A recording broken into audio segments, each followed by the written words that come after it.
Well, so now I'm out here in the public, right? I'm sitting in the middle of Balboa Park and I'm perfectly at ease. And when I was about 19, I had anxiety attacks. So I had a lot of anxiety and I didn't want to leave my house. So I had a psychiatrist helping me and I didn't want to do it with drugs.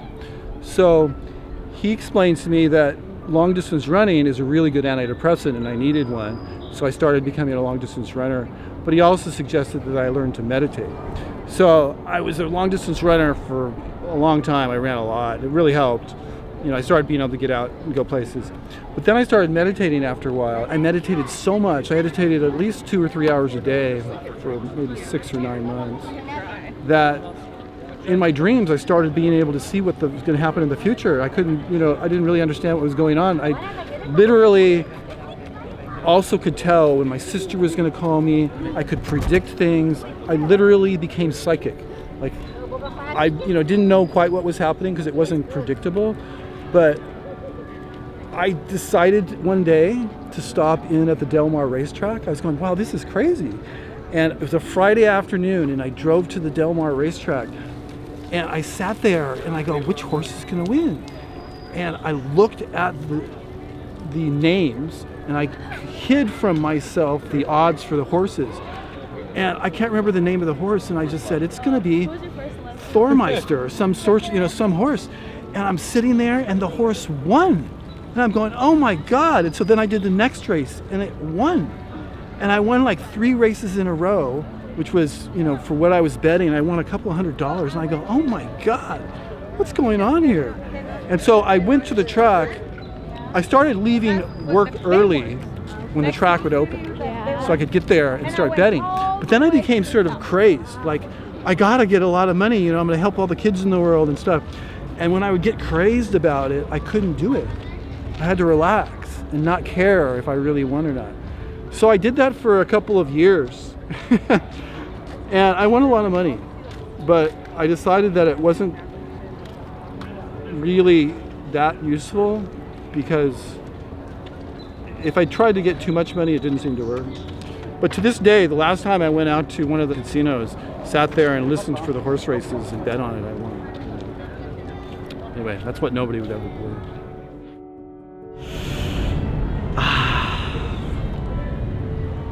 Hold on, let me ask my father to go away so he doesn't hear it. He doesn't know this either. So I served overseas in Afghanistan and I killed a teenager. I can share it. This is anonymous, right? Well, no. You won't know my name or anything. You can see my face. I don't care. It gets a lot of views though. That's fine. If people pick me out, I'm open to talking about it. It's unfortunately, it's something I have to sort of come to grips with as someone who has that history. It was like something of an ambush, and it was relatively close to me, like sub 100 meters, so you can actually see it happening, which is why it had a particular impact on me, I guess. Essentially, after I basically just laid there on the ground just until he ultimately just died there alone, in the sand at the end, with nobody.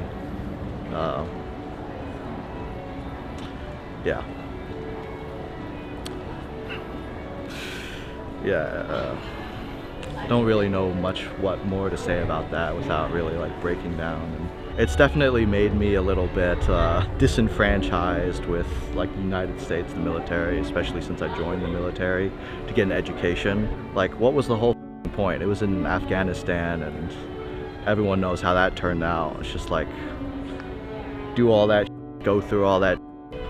To sum it all up, I don't feel very patriotic anymore. That's the reality of the armed forces. You're not really protecting your government. You're advancing the interests of some politicians who don't know what the they're doing. So, yeah. Do you have any other questions or prompts? I do. I have a couple more questions, if that's okay. Yeah, go ahead. I've never come across an answer like yours, and I don't think it's because other people haven't been through it, but just because people wouldn't want to share it. Yeah. That's the same with me. I'm actually putting in a special effort to try and come to grips with this kind of thing.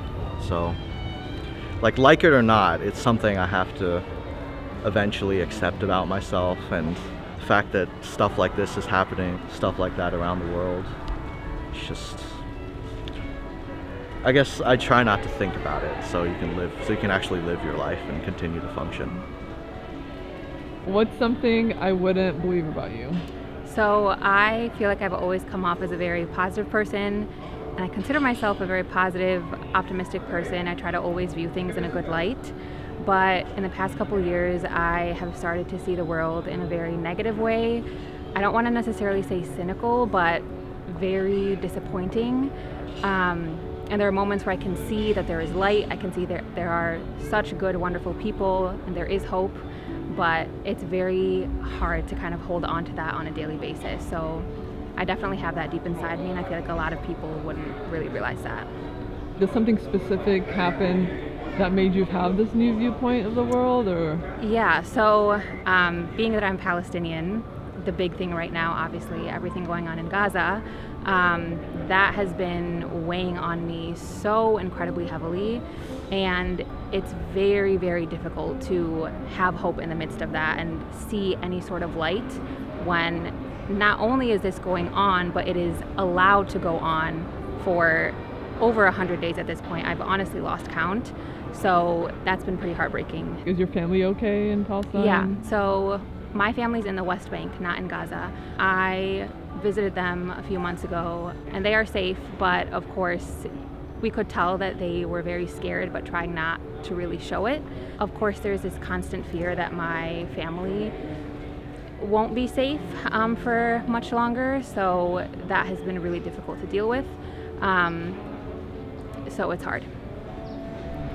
I think something that you might not believe is that I was homeless, and yeah, I was really young, but it was definitely like a big part of my life, and not a lot of people know that. But I didn't understand what was going on, like the situation fully, but I understood the social implications of it, and I decided to hide it for a really long time for like the people around me and like my friend groups, and it really like caused a lot of damage doing that. And after that, I was able to kind of like turn it into something really positive, and like now I share it with people, and like it made me a very grateful person and a lot more humble, I would say, definitely. And like I obviously now understand that you never know what someone's going through. You like actually never know, and like a lot of people didn't know for a really long time what I was going through, and it's really easy to put up a front.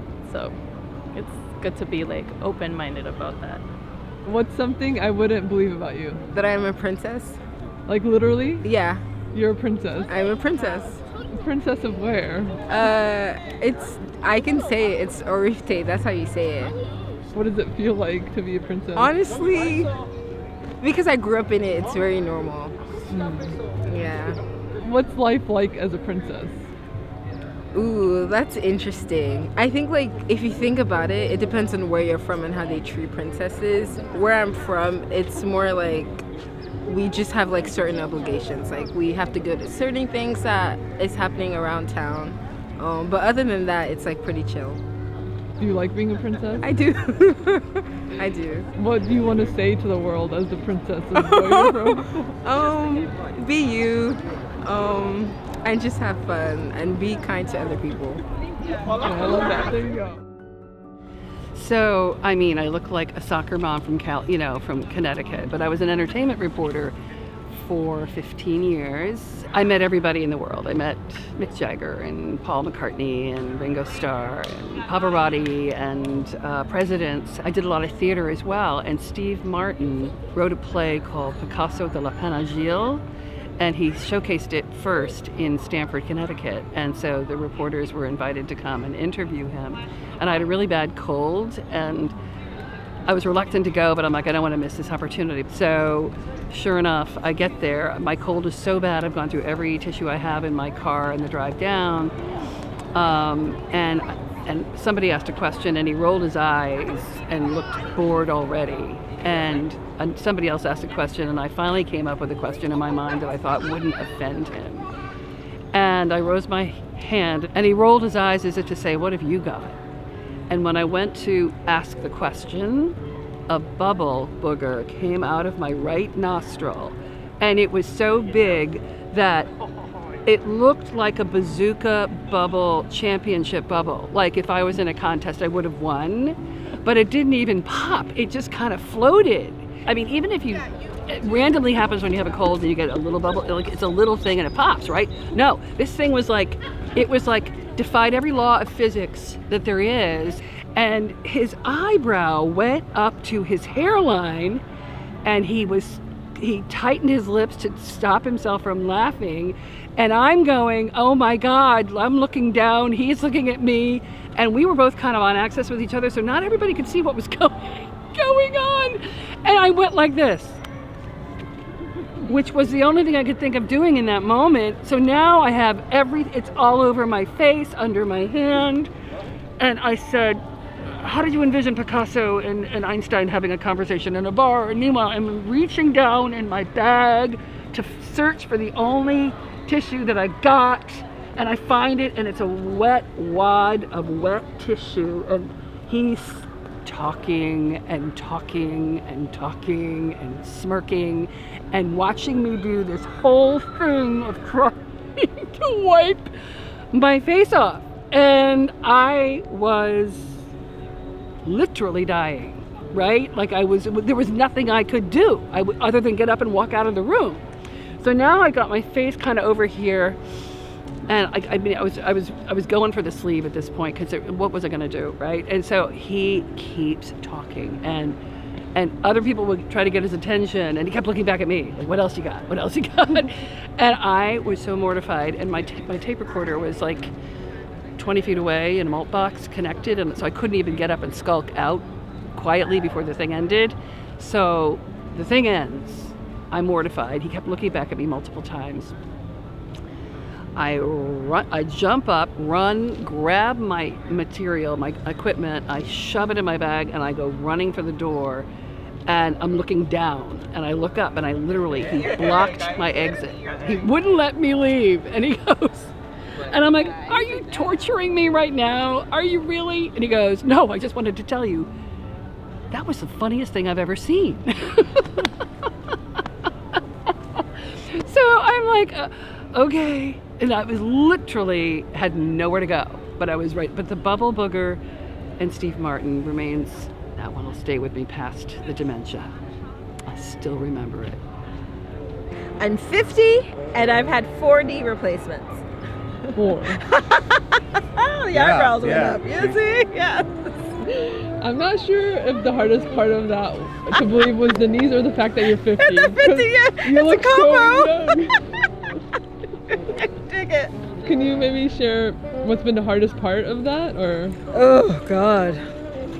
I would say the hardest part was for more than a year, I really didn't walk more than, say, a couple hundred steps a day. I don't think most able-bodied people really understand what a gift it is to be mobile, to walk, to skip, to hop, to be able to get up from the bed and walk to the bathroom, and to be able to walk back.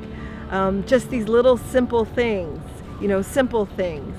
And if anything, at this end of the journey, I'm filled, I don't want to start crying. I'm just filled with gratitude. I'm filled with gratitude for, like today, this is the first time I've been to the park to walk. And the plan had been to walk through museums, and then when we got out here to the piazza, it was just like, what a beautiful day. Like, let's just sit in the sun and stroll around, and you think, I said, maybe this is the part about being 50, is you realize all of the things that you think are so important. It really comes down to just the simple things, which, the breath we take, spending time with someone you love, and the ability to get to and fro. So that's the gift of these new knees and turning 50.